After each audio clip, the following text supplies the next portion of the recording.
People live the majority of their life in familiar feelings. You wake up in the morning as Ben, you look over at your wife and you remember your wife. That begins to fire certain circuits in your brain. You have certain feelings for her based on past experiences. And you lay in bed and you think about all the things you have to do and all the problems you have. And every one of those thoughts begins to produce a certain emotion, and you start to reaffirm your identity.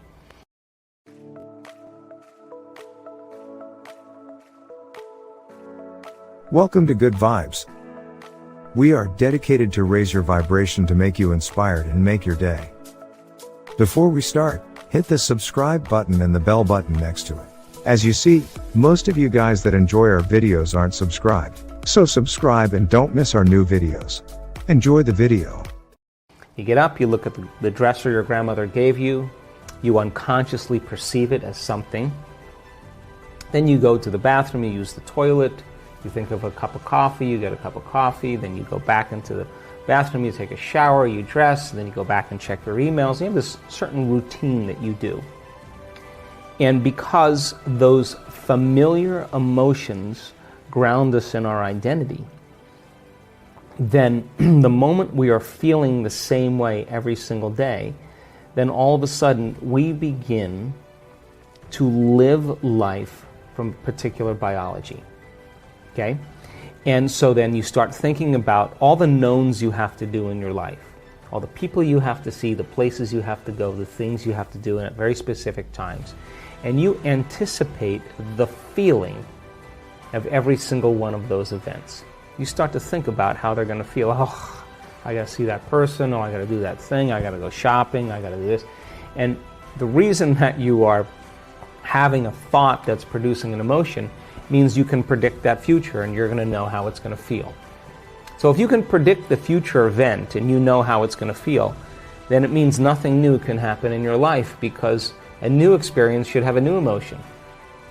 So people unconsciously begin to select knowns in their life, and they begin to emotionally embrace it, and what they're doing is they're limiting their possibilities. So it limits the amount of room for the unknown or the uncommon to happen in their life, because their body's programmed into a predictable future based on the emotions and memories of the past. So then, certain things in our life bring pleasure. If you start thinking about a cup of coffee, or seeing your new puppy, or coming home and seeing your wife, or whatever it is, you select that thought in your mind. And if there's a reward that goes along with it, something that's going to feel good, the amazing effect is that your brain begins to produce the exact chemicals in anticipation of that event. So your body is beginning to anticipate or expect that future, and your body's preparing itself for that event. Now, there's nothing wrong with that, because you're anticipating the reward. But the antithesis begins to become a problem. When you're thinking about going to work and sitting next to the coworker you judge and hate, when you're thinking about waking up in the morning and you got to look for your pain in your back, and there it is because you look for it. You have a deadline for something that's taking all of your time and energy. People have certain problems in their life that have emotional correlations. So then as they begin to look at those issues and things in their life based on the knowns, they begin to create the very emotions that keep them enslaved to the past experiences, and reality stays exactly the same. So if feelings and emotions are the end product of past experiences, and you can remember experiences better because you can remember how they feel, and those emotions are familiar, it tells us two things. Number one, nothing new is happening in your life. And number two, if you can't think greater than how you feel, or feelings have become the means of thinking, then you are literally thinking in the past. And your life is going to reflect that. So then getting people to begin to change that from the old self to the new self really requires a tremendous amount of awareness. And that's where my work comes into play. That also brings up a good point too. When we're talking about projecting into the future, our emotional awareness, sometimes our uncertainty, our anxiety, has us projecting a reality that may not be real in our own minds. We might have an anxiety that's not based in reality. Can we talk a little bit about that and how emotions play a part in that? So, especially when it comes to uncertainty. Okay. Great question. Because according to the psychological and scientific model, the majority of people in their waking day, in a normal day, spend about 70% of their time living in stress. And living in stress is living in survival. And the actual definition of stress is when your body's knocked out of homeostasis. Stress is when your body's knocked out of balance. The stress response is what your body innately does to return itself back to order. You have three types of stress. You have physical stress, like trauma, injuries, accidents, falls. You have chemical stress, like bacteria, viruses, blood sugar levels, heavy metals in food, hangovers, whatever. And you have emotional stress, like traffic jams, internet connections, second mortgages, single parenting, 401ks, family tragedies. All of those things knock the brain and body out of balance. Now, all organisms in nature can adapt to short-term stress. A pack of coyotes chases a deer in the forest. The deer outruns the coyotes. The stress is over. The deer returns back to homeostasis and it grazes again. The event is over. When the deer perceives a threat in its external environment, it turns on a primitive nervous system called the fight or flight nervous system. And that autonomic nervous system, that sympathetic nervous system, begins to mobilize enormous amounts of energy for some threat in the external environment. Now, deer has all its physiology changed, all the blood is sent to the extremities, heart rate increases, respiratory rate increases, pupils dilate. The 1,300 chemicals that are created in a matter of seconds is to cause the deer to survive in some difficult condition. Now, human beings have the same mechanisms, and when we perceive a threat in our external environment, like a lion, we are going to run or fight or freeze. But if you've had problems with your coworker, or you've had a very difficult experience with your mother-in-law, the moment you perceive your mother-in-law or your coworker, you have a past experience with them, you're going to turn on the same primitive nervous system just like you were being chased by a lion. So what was once highly adaptive now becomes very maladaptive, because when you're mobilizing all of that energy, you are going to operate in very predictable ways. You're going to be an amped up animal with a big memory bank. So that your blood flow is going to go to the hindbrain and away from the forebrain, which means you're going to react instead of think, rationalize. But human beings, the privilege of being a human being is that we can make thought more real than anything else. That's the privilege. So then you can begin to forecast some future worst case scenario. And you can attend to that thought to the exclusion of everything else. And you can focus on it to such a degree that you will begin to anticipate the event and produce the same chemicals as if you were in that experience, and you're knocking your brain and body out of balance just by thought alone. You can begin to unfold some past bitter memory that's tattooed in the recesses of your gray matter, and like magic you can bring it to life. And in that moment it's real. And you will produce the same chemistry in your brain and body as if that event occurred. And your body, as the unconscious mind, is literally living that experience. So then, when we're living by the hormones of stress, and you turn on that stress response, and you can't turn it off, now you're headed for some disease. Because no organism in nature can tolerate living in emergency mode for extended periods of time. So if 70% of the time a person's living in survival, living in stress, in survival, what we do in order to survive is we are going to select the worst case scenario. And we are going to begin to plan our behaviors and our emotions in that experience, because anything less than the worst case scenario means we have better chances of survival. So we plan for the worst, we emotionally embrace it, and anything less means we can survive. So out of the infinite potentials in the quantum field, anxiety really represents a poor imagination, but it's highly adaptive if you're living in survival, because you got to get ready for that.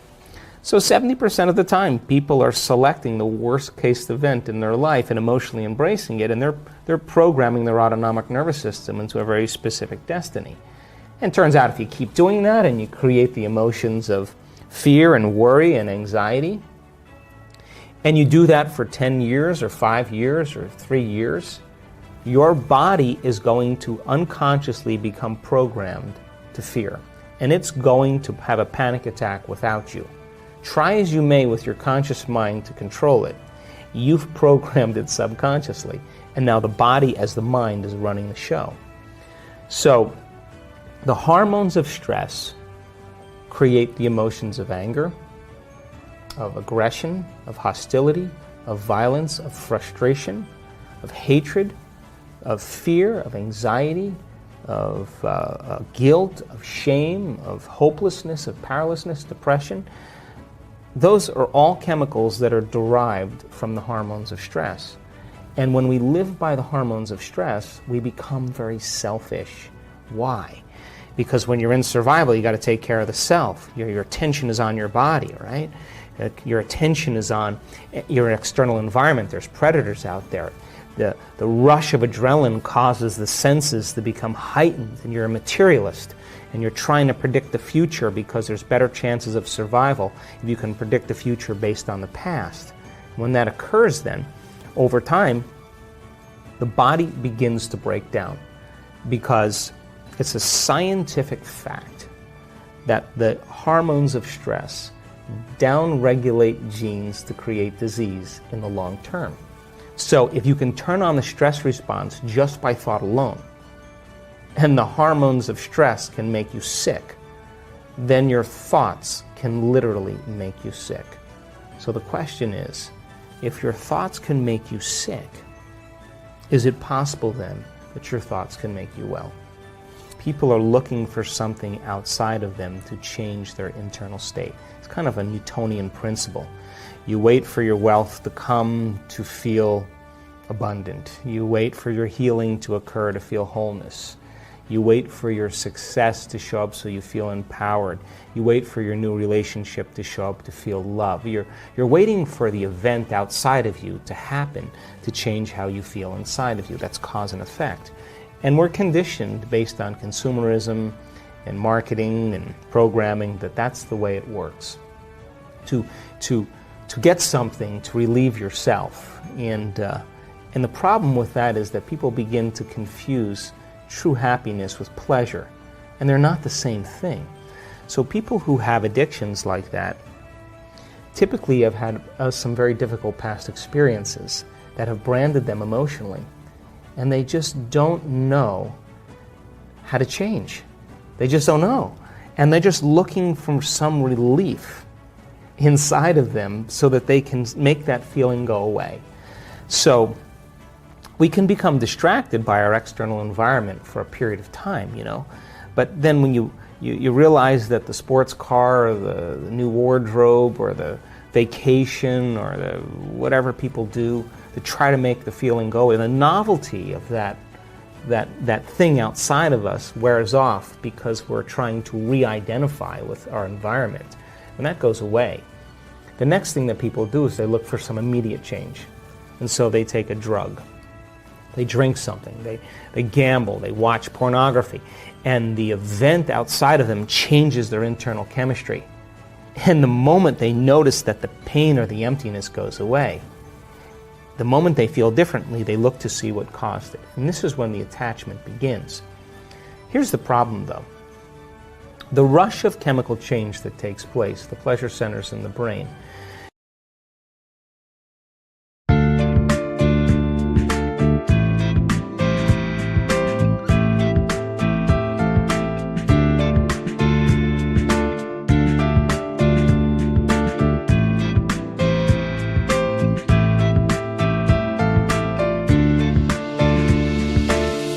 You've changed my life with your words and motivation.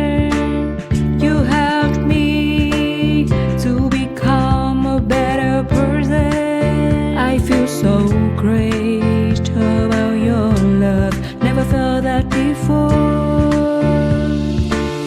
You have changed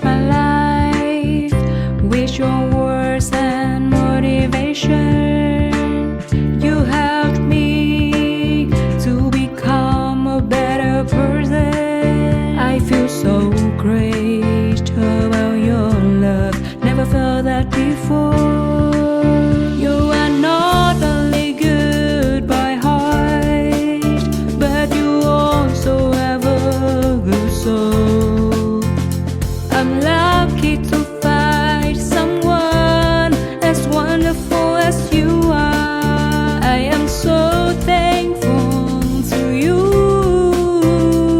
for coming in my life and making it so nice.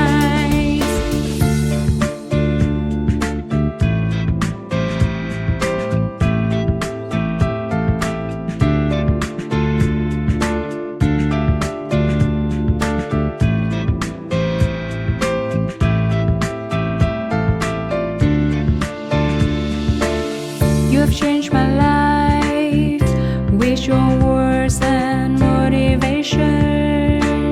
You helped me to become a better person. I feel so great about your love. Never felt that before.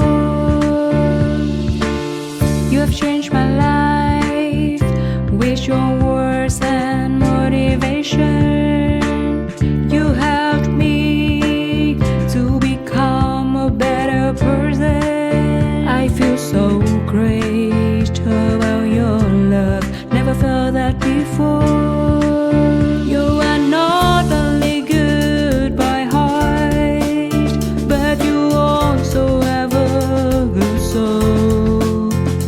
I'm lucky to find someone as wonderful as you are. I am so thankful to you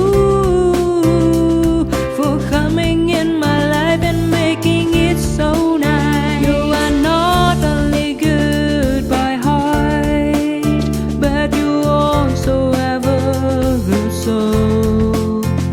I'm lucky to find someone as wonderful as you are. I am so thankful to you for coming in my life and making it so nice.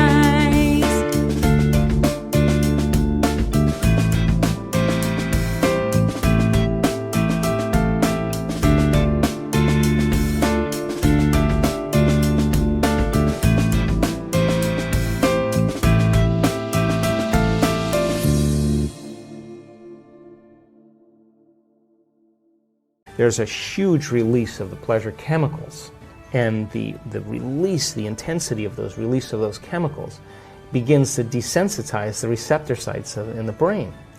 So as the brain chemicals are released and the receptor sites become desensitized, the next time you gamble, the next time you take the drug, the next time you shop, you need a little bit more the next time. So then what happens is the pleasure centers start to get recalibrated to a higher and higher level. So you're always going to need more to make that feeling go away. Sounds like an addiction to me. And so people get lost because then without the dependency on that external substance, the body, which has become the mind, is craving its relief. And so an addiction really is when the body is the mind. So you may say with your conscious mind, I want to give up drinking, I want to give up pornography, I want to give up gaming, I want to give up over shopping, I want to give it up consciously. But the body has been conditioned from the past subconsciously. And so now the body's the mind. Now, no one's told people that true change can happen within them. And so then when people start to realize that there's a gap between the external world and how they present themselves to the world and their attention on the outer world and their attention on their inner world and how they really feel. And if they're spending the majority of their time looking outside of them for change and they don't want to look at this feeling, all they want to do is make that feeling go away, they're going to wind up in trouble. So true change is when you start looking within and you become conscious of your unconscious thoughts. In neuroscience, it's called metacognition. You become aware of your habits and your unconscious behaviors. And you look at those emotions that are connected to past experiences and allow yourself to observe them. So then think about this. If 95% of who we are by the time we're 35 years old are those programmed states, the moment you're observing how you think, how you act, and how you feel, it means you're no longer the program. You're now a consciousness observing the program, and you're beginning to objectify your subjective self. You are seeing yourself through the eyes of someone else. Turns out that the size of the frontal lobe, the crowning achievement of the human being, 40% of our entire brain, that's what separates us from all other species. It's the boss, it's the CEO, it's the conscience, it's the creative center. It's what speculates possibilities.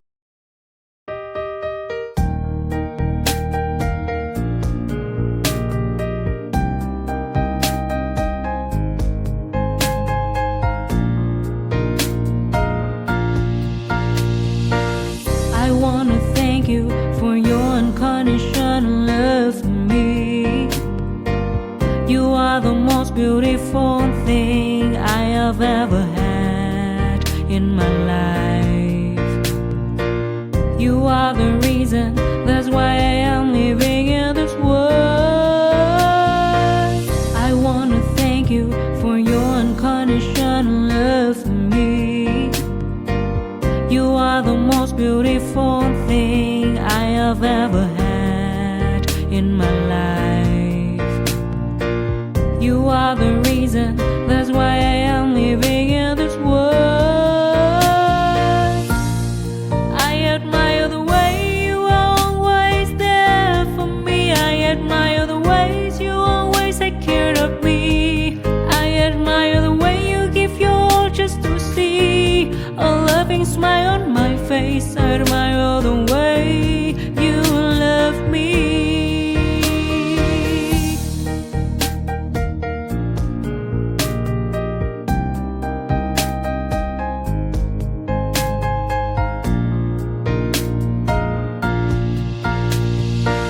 I wanna thank you for your unconditional love for me. You are the most beautiful thing I have ever had in my life. You are the reason, that's why I am living in this world. I admire the way you are always there for me. I admire the ways you always take care of me. I admire the way you give your all just to see a loving smile on my face. I admire the way you love me. I admire the way you are always there for me. I admire the ways you always take care of me. I admire the way you give your all just to see a loving smile on my face. I admire the way you love me.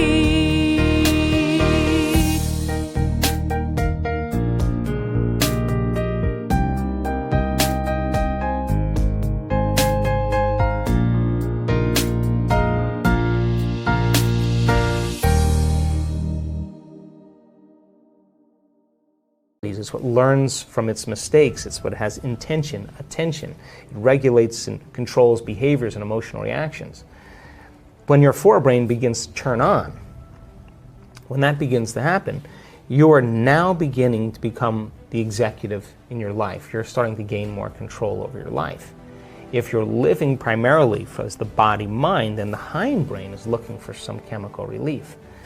So by the mere fact that you can begin to observe who you're being means you could modify who you are to do a better job in life. So then, going from the old self to the new self, I call that crossing the river of change. Because the hardest part about change is not making the same choices you did the day before.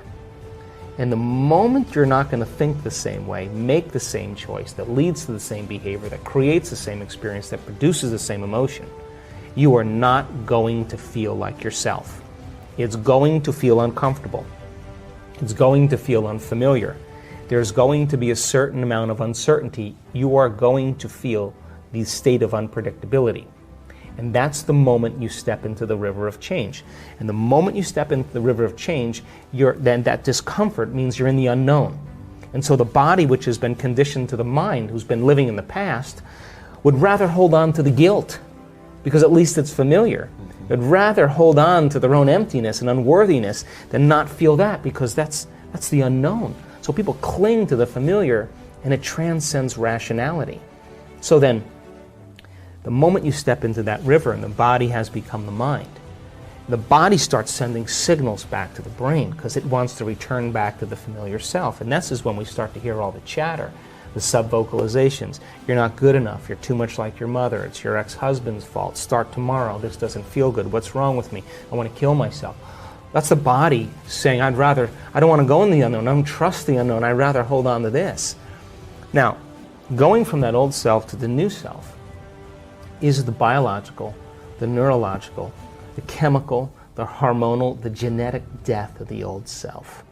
And most people, they step out into that unknown and it feels so uncomfortable, they can't predict it, they return back to the known. People say to me, well, I can't predict my future. And I always say to them, well, the best way to predict your future is to create it, not from the known, but from the unknown. And that void, that unknown, is the perfect place to create from.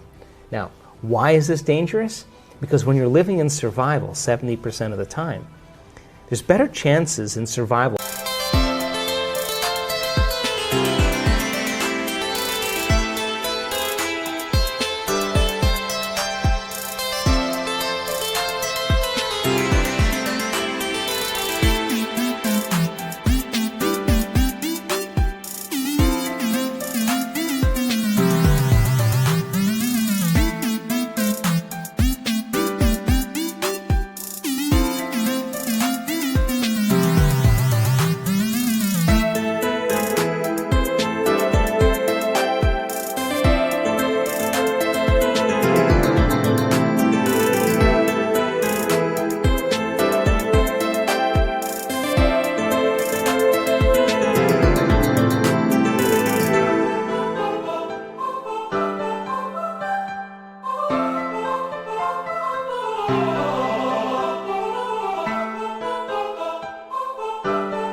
From running from the unknown than embracing the unknown, right? If there's a predator out there, you hear something around the corner and you can't see it, that's an unknown. You're going to run. You're not going to go, and it's not a time to trust. It's not a time to open your heart. It's not a time to communicate. Here, kitty, kitty. It's not a time to do that. It's time to run. You'll never trust the unknown in that state. So if people are living by these emotional states of survival, they're never going to want to step out into the unknown because they can't predict the future. So they'd rather hold on to what they have. Turns out that those emotions of stress are highly addictive. They give us a rush of adrenaline, rush of energy. And so people use the problems and conditions in their lives to reaffirm their addiction to that emotion so they can remember who they are as a somebody. So then, if your thoughts can turn on the stress response, and those stress chemicals are addictive, then we become addicted to our own thoughts. So then stepping out into that unknown is where true greatness happens. Because that's where the person begins to say, what thoughts do I want to fire and wire in my brain? What behaviors will I want to demonstrate in my new life? Can I rehearse them in my mind? And the mere process of mental rehearsal, this is neuroscience now, begins to install the circuits in your brain to look like the experience has already occurred. You're priming your brain into the map of the future instead of the record of the past. And then the true person who's in the process of transformation will say, can I teach my body emotionally what that future is going to be like? Can I begin to embrace the joy of my new life?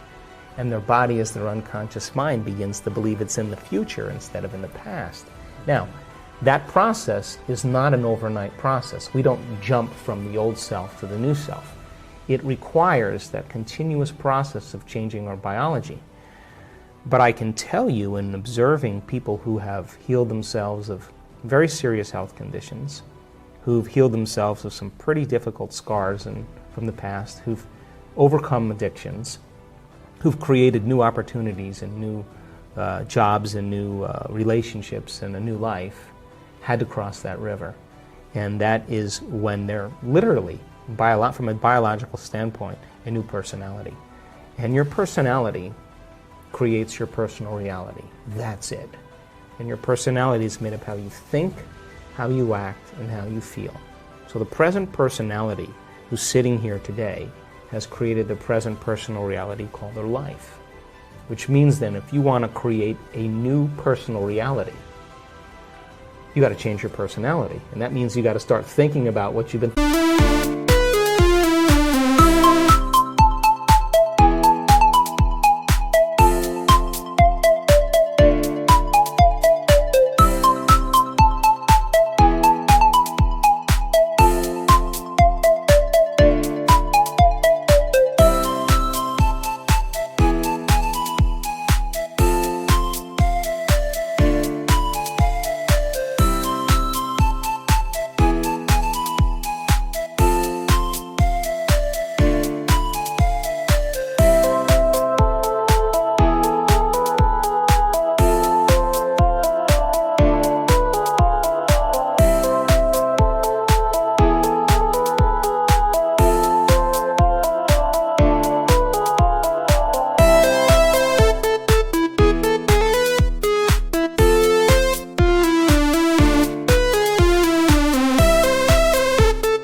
thinking about, and change it. Look at your unconscious habits and behaviors, what you say, what you do, and become conscious of it, and change them. And look at the emotions that have kept you anchored to the past, and decide if those emotions belong in your future. And I think the biggest problem is that most people try to create a new personal reality as the same personality, and it doesn't work. So then as we begin to demystify this, and the person starts to say, oh my God, the disease that I have is because it's connected to this personality. Is it possible that if I change my personality, just like a person with a multiple personality disorder, who has an allergy to nylon stockings in one personality and type 1 diabetes in another, is it possible then if I change my personality, that the disease exists in the old personality and I'm literally someone else? Is it possible then from a biological standpoint that they're healed and changed? So to answer the question, it's difficult because we're breaking out of a biological mold. It's difficult because most people don't know that they have within their reach all the tools to do it, because they have, number 3, been conditioned on some level to believe that the new hairstyle or the new type of beer they're going to drink or the sports car or whatever it is going to change their state.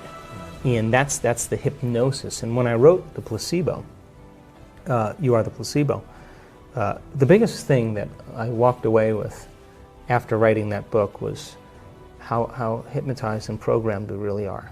And that's bothered me ever since I wrote the book, because people watch things in their external environment and they accept, believe, and surrender to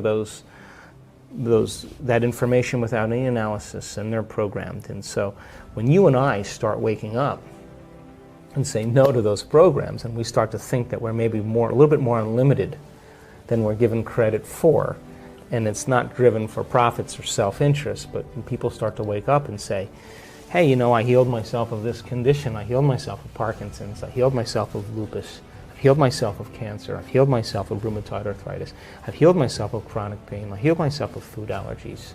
Hey, yeah, I was abused as a child, yeah, that's right, I was beat up by a violent father, and I lived in vulnerability and fear for the last 25 years, but that fear has signaled the wrong gene, and I developed this genetic condition. The doctors said I had no way of healing. But when I overcame that fear and I broke out of it, I started to signal new genes in new ways, and that disease doesn't exist. Let me tell you, if you listen to that woman's story, and you listen to all the trials that she had gone through, and how she overcame herself, and she reached a place of such wholeness and self-satisfaction that she could care less if she had the disease, and that's the moment it went away, and you listen to that story, it's going to give you permission on some level that it's possible for you to do the same. You see someone dance the salsa well, you'll dance the salsa better. You see someone hit a golf ball like Rory, you'll hit a golf ball better. You see someone lead with love and compassion in their life, you will lead with love and compassion in your life. You see someone stand on a stage in front of 500 people and talk about how they overcame their cancer after their husband committed suicide, and the 3 years that it took her to do it, you will be inspired that it's possible for you. So then it has to start with a new consciousness, and that it's going to come from common people doing the uncommon, and that's where my passion is. I hope you enjoyed this amazing interview with Dr. Joe Dispenza. Before we start with Complete the Quote challenge, hit the subscribe button and the bell button next to it. As you see, most of you that enjoy my videos are unsubscribed, so subscribe and don't miss my new videos. We are continuing with our daily practice of completing the inspiring quotes. You need to complete a quote with the words that are missing, and if you can do it first and give us the right answer, you're the daily winner. In the previous video, we were looking for 2 words of Joe Dispenza's quote. The quote goes like this: when you think from your past memories, you can only create. The correct answer is past experiences. So when you think from your past memories, you can only create past experiences. Congratulations to everyone with the correct answer, and to everyone who tried but didn't guess the answer. Today's quote is from Joe Dispenza also. We are looking for 2 words. So the quote goes like this: whenever you say I am anything, you are commanding your mind and your body towards. Write your answers in the comments below the video and tell me if you love this video and our new way of ending the videos. If you like this video, give your thumbs up and share it with your friends. Help me make this video more popular by sharing it. Even if you're not sure what the correct answer is, try and guess. The first one with the correct answer is the winner. So don't forget to subscribe and hit the bell button, and don't miss any of the new videos and new challenges. If you really like what we do here and want to support us, you can join our channel and our community for a symbolic fee and gain many other additional features. You can do that by clicking the join button next to the subscribe button, or you can click on the link in the description of this video. Stay good and have a great day.